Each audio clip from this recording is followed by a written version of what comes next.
I'm pleased to meet you. My name is Zach. I'm Zack Ritchie. I'm an illustrator and designer from Malta. And I'm here to talk to you about something that I've been learning, which is NFTs. I've been in the space for 2 years.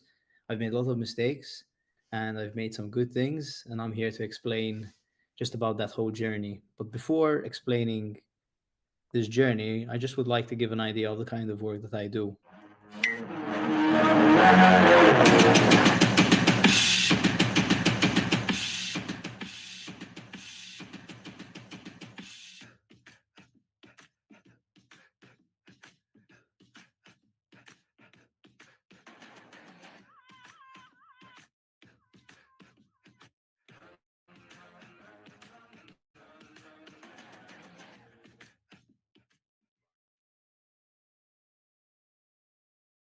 As you guys can see, I'm quite crazy about a character called Beppe, who's a cactus. And as I started getting into this space, I managed to luckily collaborate with quite a few good projects. Projects like Deadfellas, like Kid 8, like Larona Boys, Savage Dogs, V Friends, and many of these awesome projects. Some of them are over here, you can see. I've managed to create two collections, one being Cacti Crew and one being Beptunes. But this is how it all started, and it was roughly 2 years ago, 2020, around about December time. And it started by a message from my friend. He's like, yo, bro, check out this article from Nifty Gateway. It's about digital art and NFTs. I remember I was out having a beer and I told him, I'll just come over and explain it to me. And the first thing that I thought, and I imagine lots of people think when they get into NFTs, is what should I mint? Like, what art should I put up? And a lot of people are deceived and all they see is the money. And I'm here to tell you that you shouldn't look at the money. You shouldn't. You should focus and understand what NFTs really are. So, what are NFTs? NFTs can be a mix of any of the following. It can be a photo with audio, it can be a video with audio, it can be a 3D object. Now, once I kind of understood what the outcome of an NFT is, remember back then it was 2020. Today we have utility NFTs. It's very, very different. But back then, the outcome was a JPEG, a video file, or a 3D file. So I kept on thinking to myself, what should I do? Should I do client work? And I said, for sure not. Should I do something related to trends? Maybe there's interest. I said, for sure not. And then I thought, everyone likes cats. Maybe I should create cat art.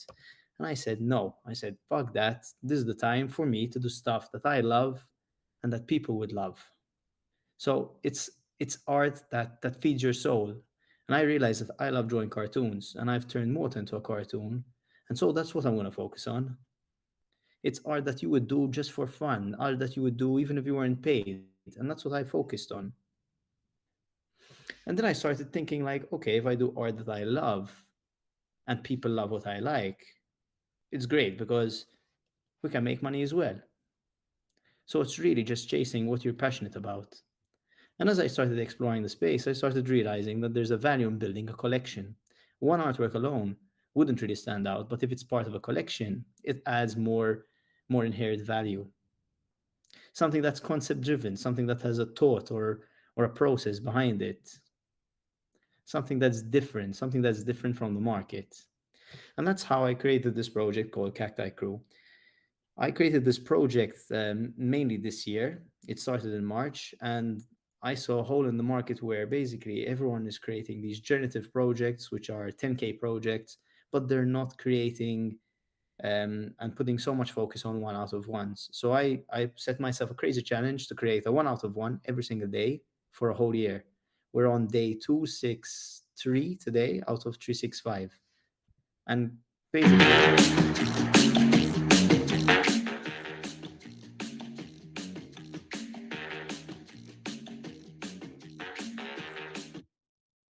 so what's so special about Cacti Crew? Cacti Crew is, as I mentioned, the one out of one. I show up every single day, do the drawing, and mint it on the day.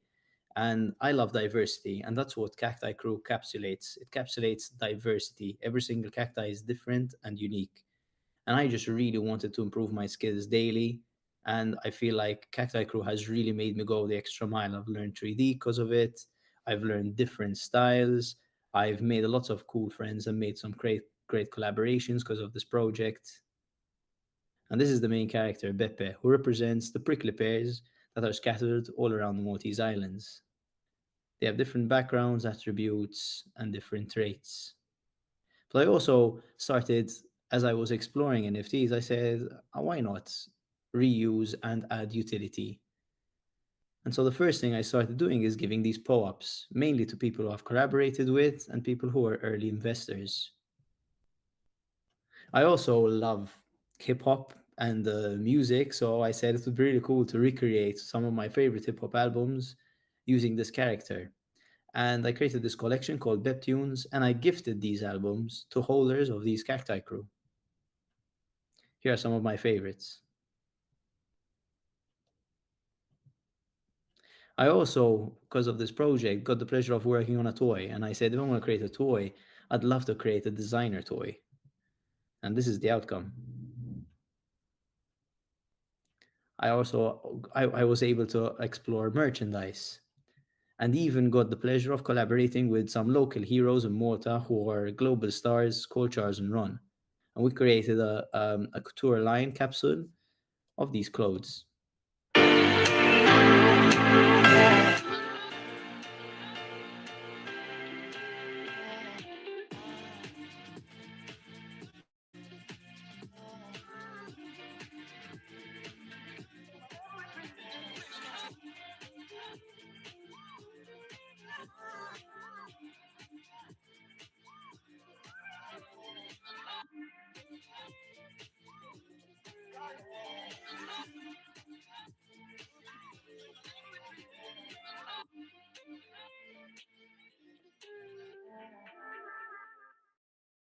So, one of the biggest lessons I learned as an NFT artist was the power to create your own smart contract.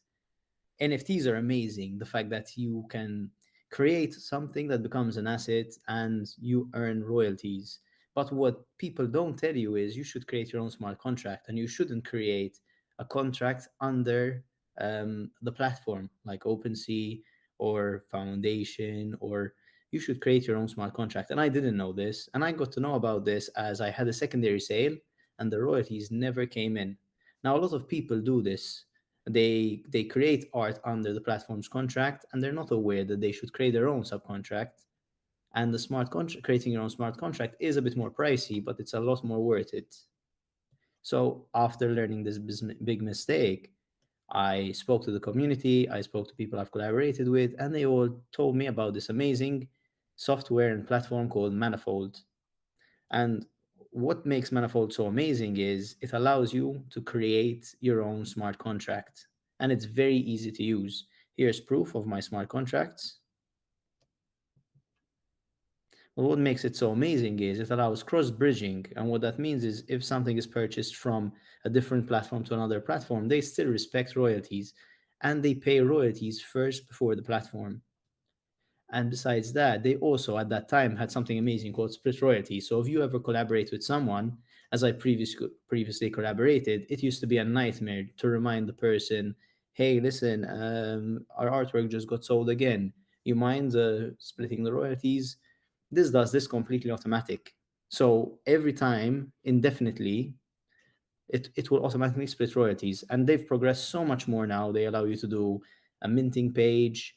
Um, it's a great software and there's no code involved at all. So something that I was questioning a real lot is, okay, how do I get my work out there? If I want to become an NFT artist, how can I get my work out there? How can I get myself exposed? And these are just some common things that everyone tries to do. Don't shill your work. No one cares. Like don't shit about it. Don't spam people. Don't go on their inbox sending them messages like buy this project, it's the best project. People generally don't care. So you shouldn't spam and you shouldn't shill people. One smart thing that you could do, especially if you are an artist who has a very good level of talent, is probably reach out to platforms. So there are different platforms, and these platforms have benefits. There's OpenSea, which is a very, very normal standard platform that everyone can get into.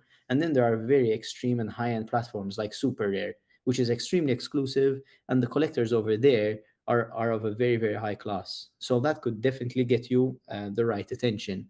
Now, obviously, I was an artist who didn't have any of these things, so I started out with OpenSea. But this is just an option that you can do. But what's crazy is you might have the opportunity to sell, but you're not guaranteed the attention. So what you need to do is you need to use the right social medias. At least this is what I found out. I was only on Instagram and I started using Twitter. And although I didn't have a following on Twitter back then, I managed to get sales through Twitter. Twitter and Discord are the two main places to be on for NFTs. So how did I get my work out there? Well, what helped me was showing up daily. I was very inspired by people, and I said, "Wow, like this guy has been doing this work for years. I wonder what I'd look like, or how my work would improve if I showed up for a whole month." And I showed up every single day for a whole month, and then I said, "Okay, let's do another month." And it kept on going for a whole year. So I showed up every single day, exploring art and creating art. But what was I creating art around? I found out that if I create art around my interests, I get to show the kind of person that I am, what I like, and these interests all have a kind of community around them, be it heroes like J. Cole, Muhammad Ali, or my favorite cartoons like SpongeBob, or my love for Jiu-Jitsu. So I started creating, I would say, fan art with a touch of you. And this really helped me. And what really, really helped me get myself out there even more is building on this character called Beppe. And I came up with this idea because, like, if you have to show up every single day, you need to come up with some idea to what kind of work you want to create. And I said, you know what? I feel like I'm an artist and I don't have a style. So let me try and explore my style. And I said, let me take this character, Beppe, and make him explore the world of different artists. And so this character went to every single different artist who I respect and admire, and some of which were NFT artists. What I realized is you need to and give a lot of attention and appreciation. And that's the way to really stand out and put yourself out there and give genuine attention. I realized that it took me a whole year to get into the space properly with no sales or anything, and I needed patience. Collaboration is the real way to put yourself in front of an audience. Collaborating and making sure that you think win-win. So that means it doesn't just benefit you, it benefits them also. If you build your community, community is king. Community will follow. So really and truly, whether you use a high-end network like SuperRare or use something like OpenSea, it doesn't really matter because the community will follow. And something that I've learned is you should always think and build long term. Besides all this, roughly, I would say a little bit before, I was working together with my brother Kane, and we built this Instagram page called NFT Club. There was a hole in the market where not lots of people were on Instagram, and we wanted to educate people about NFTs and also showcase great talent and art. And we created this page called NFT Club. And basically, we just educate people on what NFTs are, different terms, how to sell your NFTs, and I feel like it's really really helped me understand NFTs as well. That's my journey, guys. I hope it was helpful in some way. Um, if you'd like to reach out, feel free to reach out. We're under NFT Club and Zack Ritchie _design. Thank you all for your time. I really appreciate this.